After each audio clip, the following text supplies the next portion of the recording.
Cameroon journalists are observing Press Freedom Day against the backdrop of what they describe as a persistent crackdown on media outlets and journalists.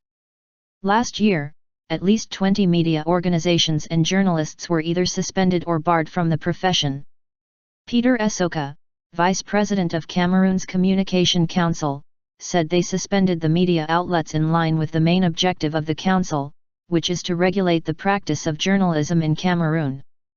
He said the decisions were based on media offense complaints filed by Cameroonians. There is not a single case that we have taken a decision in which the people concerned are not summoned to the council. When a complaint comes to us, we summon the people on whom the complaint has been made to come and explain and probably defend themselves, so we have no discrimination whatsoever. Everybody who is concerned about any sanctions we have given has been summoned to the council for discussion, he said. Journalist John Mbe, president of the Cameroon Anglophone Newspaper Publishers Association, said most of the people who file complaints to the Communications Council are government ministers and state functionaries. He said the media should be allowed to regulate itself.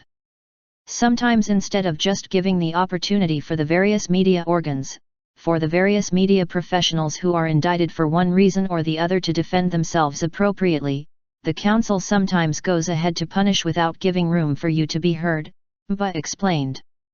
Allow us to come together and be able to do the regulation by ourselves. Journalist Kinney Ensom of the Post newspaper said the main problem in Cameroon is the proliferation of newspapers, which he said is in no way an indication of press freedom. We have to go back to the drawing board to even redefine who is a journalist. Some of the journalists who are violating ethics are being protected by politicians. Some of those who are publishing newspapers that don't respect ethics at all are just little birds dancing in the middle of the roads while the real drummers are in government. Cameroon needs better journalists than they have now, Ensom said. Cameroon has more than 500 newspapers and 100 radio and television stations.